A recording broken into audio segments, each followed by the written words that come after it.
te puedo decir por una fuente absolutamente cierta, de 100%, estoy absolutamente convencido que el presidente López Obrador, ya les puedo decir, está en Cuba, está guarecido en Cuba, le está el gobierno de Venezuela haciendo una casa en Isla Margarita, o sea, mientras que está en Cuba, le están haciendo una mansión en Isla Margarita, y el objetivo que tiene López Obrador es que cuando llegue el 2030, y sabemos cuál es su plan, regrese a México y se instalaría o en Isla Socorro o en las Islas Marías, en donde me dijeron que en las Islas Marías todos los regalos que le dieron durante el sexenio los mandó a las Islas Marías, en el sitio en donde tenían a los presos. Ahí tiene un bodegón acumulado con todos los regalos que tiene López Obrador, esperando su regreso eventual en algún tiempo, si no es que no se muere antes.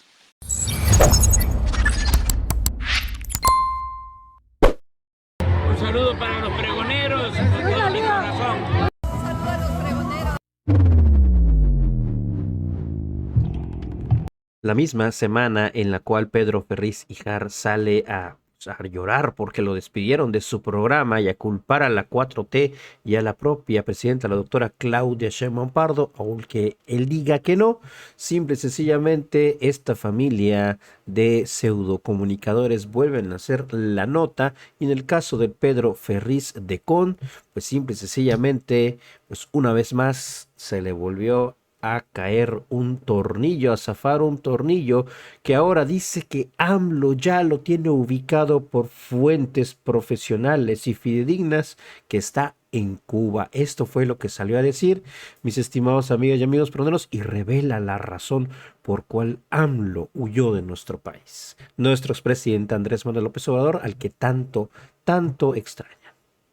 Un problema estructural que no le veo en este momento una solución en el corto plazo a nivel financiero.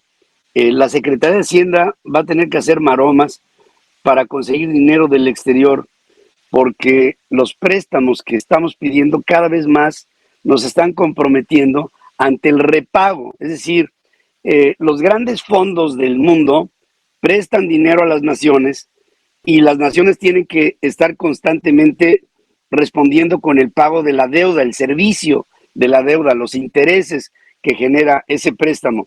Pero llega un momento en el que llegas al impago, llegas a la insolvencia, y en ese momento te vuelves en un país no cumplido, y ahí las calificadoras te degradan, y la deuda, lo que se llama la deuda soberana del país, entonces se convierte en papel basura. Si se ven los números y la recesión por la que ya estamos pasando y las posibilidades de que lleguemos al impago, las calificadoras nos van a degradar nuestro papel soberano y vamos a entrar en una crisis similar a la de 1994. Eso es, digamos, el panorama que se ve. Por lo mismo, Rogelio Ramírez de la O, cuando vio la catástrofe que tenía enfrente, créanmelo, lo que hizo él fue decir, bueno, esto es, si no se hace caso a los financieros y a los analistas que en México pudieran diseñar una salida, esto no tiene una solución. Y el secretario de Hacienda renunció. Rogelio es un hombre que tiene un prestigio internacional, que dijo que se tenía que ir por motivos personales. Hay que repasar lo que tuvo que enfrentar al final del sexenio del presidente López Obrador, que fue la decisión de seguir subsidiando de una manera indiscriminada a Petróleos Mexicanos, a la Comisión Federal de Electricidad, y alimentando a las obras absolutamente ineficaces. Y la que más le hizo ruido a Rogelio fue Dos Bocas. Dos Bocas es una bomba de la que tendremos que hablar muy específicamente en el futuro, porque es una bomba que hasta este momento sigue sin producir, o sea, todavía no empieza a repagar, sigue gastando más, la obra no tiene las posibilidades de ser o de empezar a ser activa, por lo menos en los próximos 2 años más, de meterle dinero para una obra que no tiene O sea, no tiene la mitad de la infraestructura que se necesitaría para recibir el crudo, para refinarlo y para redistribuirlo. No hay la posibilidad de que, o sea, de aquí en adelante, nuestra plática sobre obras inservibles va a ser Dos Bocas. Y Dos Bocas va a pegarle al presupuesto de la nación en este 2025 de una manera evidente, y algo van a tener que hacer, espero, con el sector privado para tratar de sacar esto adelante, porque el gobierno solito ya llegó a un punto en donde a partir de ahora yo pienso que ya no puede. Y he de decir también, Carlos, en este fin de semana me he enterado de muchas cosas. He de decir también que mientras que todo esto sucede, te puedo decir por una fuente absolutamente cierta, de 100%, estoy absolutamente convencido que el presidente López Obrador, ya les puedo decir, está en Cuba, está guarecido en Cuba, le está el gobierno de Venezuela haciendo una casa en Isla Margarita, o sea, mientras que está en Cuba, le están haciendo una mansión en Isla Margarita, y el objetivo que tiene López Obrador es que cuando llegue el 2030, y sabemos cuál es su plan, regrese a México y se instalaría o en Isla Socorro o en las Islas Marías, en donde me dijeron que en las Islas Marías todos los regalos que le dieron durante el sexenio los mandó a las Islas Marías, en el sitio en donde tenían a los presos. Ahí tiene un bodegón acumulado con todos los regalos que tiene López Obrador, esperando su regreso eventual en algún tiempo, si no es que no se muere antes. Y así salió también en su otro programa, ya no con Atypical TV, sino en el espacio que él hace en sus redes sociales. Ay, Claudia, qué poca información manejas. Mira, te voy a dar una ayudadita a ver si así, si quieres meter en apuros a Cedillo, vas a acabar embarrada. AMLO ya no puede ser fuente de inspiración. Pero así, estos pseudo comunicadores profesionales, mis estimados amigas y amigos pregoneros, que pues son más de lo mismo, que quieren seguir estando vigentes y solamente siguen haciendo el ridículo a nivel nacional en estos espacios. Vamos a verlo, mis estimados pregoneros. Esto es lo que dijo defendiendo a Cedillo y hablando de nuestra presidenta. En la vida no hay nada como poner las cosas en contexto para entender, y me sorprende que la presidenta de este país, bueno, la que está en funciones, no tenga una noción de lo que pasó realmente en la historia, y por eso pretendo explicárselos a ustedes y que le llegue a la pobre señora Sheinbaum. Ella le está pidiendo cuentas al expresidente Ernesto Zedillo por el FOBAPROA.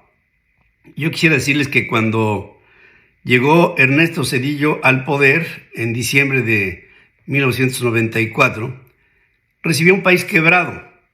Las reservas del Banco de México eran de 19,000 millones de dólares, y en el mes de diciembre se tuvieron que pagar algo así como 13,000 millones de dólares, y quedaron en las arcas de la nación, en el Banco de México, un poquito más de 5,000 millones de dólares. Era todo lo que teníamos. El país, Ernesto Zedillo, recibió al país quebrado. La pobre de la señora Sheinbaum, en lugar de pedirle cuentas a Ernesto Zedillo, que hizo una labor extraordinaria reestructurando la deuda de México, haciendo que México no se convirtiera en un cliente moroso para el mundo y que se mantuviera la credibilidad por la estructura económica de nuestro país, le reclama a Ernesto Zedillo cuando lo debería de haber felicitado. A quien habría que haberle hecho algún tipo de reclamo, por supuesto, ella no lo sabe. Pero se lo digo, mira, Claudia, pídele cuentas a Carlos Salinas de Gortari. Él fue el que cambió, además creo que necesariamente, un país que era totalmente cerrado, así como lo quieres hacer tú. Bueno, como lo quiere hacer tu jefe. Y lo hizo un país abierto al mundo. Y se celebró el Telecán, el Tratado de Libre Comercio. En ese 1994, te recuerdo, también surgió el EZLN como una especie de reacción de lo que estaba transitando México de una economía cerrada a una economía abierta.